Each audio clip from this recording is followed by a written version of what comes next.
We're going into pillar 4 from the 10 pillars of leadership. And the pillar today is that successful leaders will walk alongside their team. And this is a pretty easy principle to explain pretty candidly, especially if you've been in leadership before. You know, there's the guys that are like, here's what I need you to do. Go do this, go do that, while I sit here and smoke a cigar. And then you're like, okay, I guess I'll go do those things that my boss is telling me to do, my manager's telling me to do. But the thing is, when you're managing or bossing somebody and you're not doing the thing alongside them, that person will do the bare minimum they can to collect the money they can get.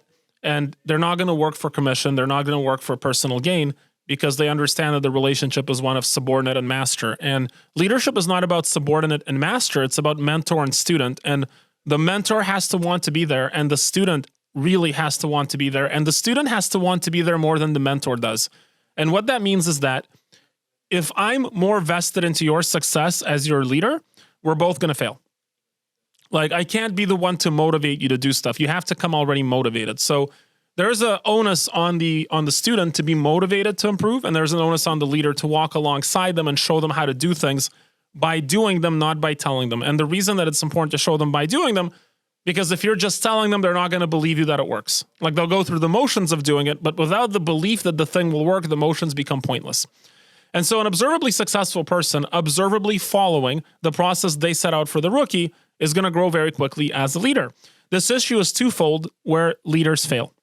Firstly, if the leader is observably not successful, or if the leader is successful, but they destroy the trust between the rookie and the company. So you want to appear successful, like you want to show that you're successful, and B, you want to build the trust between the rookie and the company, because if you're successful and you destroy the rookie's trust in the company, it means that you're not successful through the company's actions, and therefore anything the company asks the rookie to do will be discarded and laughed at. And if you discard what the company that's trying to help you succeed is trying to do, you're undermining your own credibility as a leader. Because it's like, are you a clown? If you're following a company you don't trust, are you a clown? Why are you following a company you don't trust if you're a clown? Or if you're not a clown, right? So it reminds me of a time I was being recruited at a university, and the recruiter came, and I actually remember this. I was interviewing with different companies, and one of the companies, I had an early morning meeting with a leader that was going to take me out in the field and take me to work with him, to sell with him. And he shows up impeccably dressed, tailored suit, beautiful watch, 7 Series BMW, one of the nicest cars I'd been in to that point, impeccably cleaned, like driving me to these baller meetings. I was like, this is for me. Like, I saw a guy, and I saw in that guy a version of myself that I would like to be. And contrary to that, I was sitting down one time with a guy that was trying to recruit financial services sales, and he's like dressed like crap, smells bad, looks bad. And he's like, despite the fact that I make a ton of money, I don't want to show people that I'm showing off my money. And so I don't like to dress up or have a nice car. I like to keep it on the DL. And I'm like, well, what you're communicating to me is that you're a loser. Because that's what he was communicating to me. Because, like, why would I work for somebody that looks like crap and drives a crap car if one of the promises of sales, for example, is that I get to, make money and be financially independent, which was what was interesting to me. So I saw the successful guy. I want to be that person. That was just a first impression, and someone can fake being successful, but not for long. And this guy had successfully recruited me to his team. It was a big promise of personal achievement being attainable in the organization, and I therefore actually moved. I moved to California at that time to work with that company. And this person explicitly or implicitly promised me, both actually implicitly and explicitly promised me, that I would be successful if I followed the process laid out for me. Unfortunately, my tenure only lasted 6 months, and here's why. Within the first 2 weeks of starting, the leader left me alone for a 2-month-long vacation for himself. So I moved to a new country.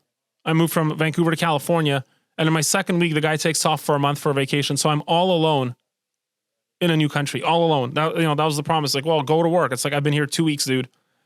I was alone. I was dealing with difficult emotions, new sales job that entails. I was lost. I was scared of failure, and my leader wasn't there to guide me through it. I didn't have the skills yet to be successful on my own or to deal with the emotions I was dealing with. And I made a series of unintentional rookie errors like we all make. Nobody was there to guide me. When my leader returned, here's what happened. He saw me in a sales presentation. He scolded me. He went at me for all the things I was doing wrong. I didn't even know I was doing them wrong. Can you imagine the betrayal of trust that I felt? Because he's scolding me, and I'm like, how do I know I'm making errors? Nobody's there to tell me. Like, why would I intentionally undermine my own success? And this exploded exactly how you might predict. I lost all the trust from my leader because instead of being there for me, he left me to suffer. And when I made the precise mistakes that a rookie could be expected to make, he attacked me for making those mistakes when really he wasn't there to guide me and help me, and I was looking for help. And so it didn't matter how hard he tried for the next few months to win my trust. My trust was lost because every small mistake he made after that, even when he showed up 2 minutes late for work, it brought back the trauma of my first 2 months of being left to suffer alone and then being castigated because he left me to suffer alone. Castigated for my own mistakes, even though nobody was there to help me along. I couldn't trust this person. He recruited me and he killed my career with his own company. So he lost, I think. And this is an extreme but true example of a seismic leadership failure. Most of us, when we're new to leadership, will make the same mistakes on a smaller but equally traumatizing scale. So I have a great leader. I have a great leader in this company who made this mistake one time as well. On the first day of a rookie started, guy doesn't show up to the office, rookie's alone on day one. So we learned a lesson on that. And the guy can actually do it. He's a good guy. So on the first day of the job, you leave him alone. It's like, well, there goes the trust. And that leader shows up on the second day, but doesn't matter anymore. The rookie's already like, you weren't there on my first day. So blah, blah, blah, blah, blah. So difficult, but deserved lesson for the leader. When you take the leadership challenge, you sign up to walk alongside your people. Another example, of course, is a leader who asks his rookie to talk to 20 prospects a day, and then that leader doesn't do it themselves. An example I have is the leader is like, well, I'm calling and booking all day, and the rookie's not in there sad. I'm like, who are you calling? They're clients. Who's the rookie calling? Cold calling. It's a different job. They're watching you do a different job. Pick up the phone and make some cold calls with the rookie to show them you're willing to do it, and you probably are pretty good at it too. Even if you have names to leverage, great. Do some floats with them. It's like, don't send them out for 3 hours alone to float. Go with them. Show them you can do it. We all had to do it. You did it to build your business. You know how to do it. You can show them that it works. Build confidence in the process by showing the process, not by telling them to go through the process. They don't actively see you going through. Should be implicit knowledge, okay? People believe what they see, not what they're told. So show them. Telling your rookie, I used to do this, doesn't care, doesn't matter. If you want to enjoy your life and live comfortably off the business you've built, then go ahead, you've earned it. But if you want to grow as a leader, you lose the privilege of comfort. Remember when you had to grow as a salesperson, you had to lose the privilege of comfort? If you want to grow as a leader, you likewise have to lose the privilege of comfort. The privilege of comfort is for those that are looking to not grow, period.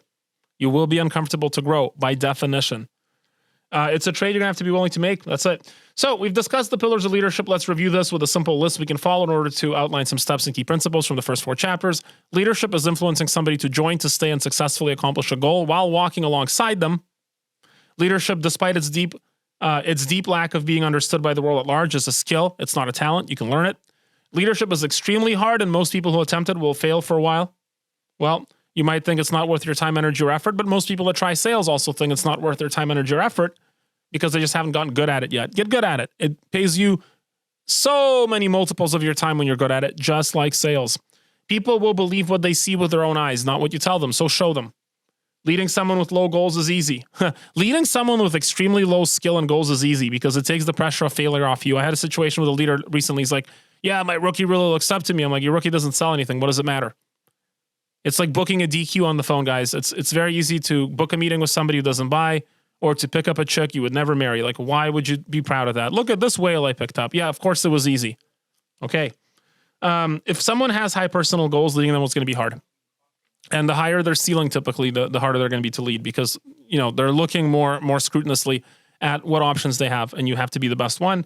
And a leader has a personal responsibility to grow and show observable results that reflects the rookie's own goals in order to be able to keep those great people around. So that's big.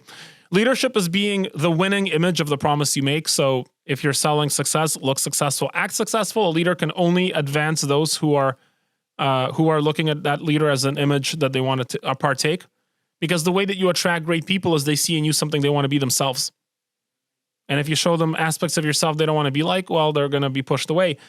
Does the company, through hundreds of years of combined experience in the business and watching salespeople succeed and fail, have profound amounts of observable data and observable observation to predict what works and what doesn't? Of course it does. Build up the company.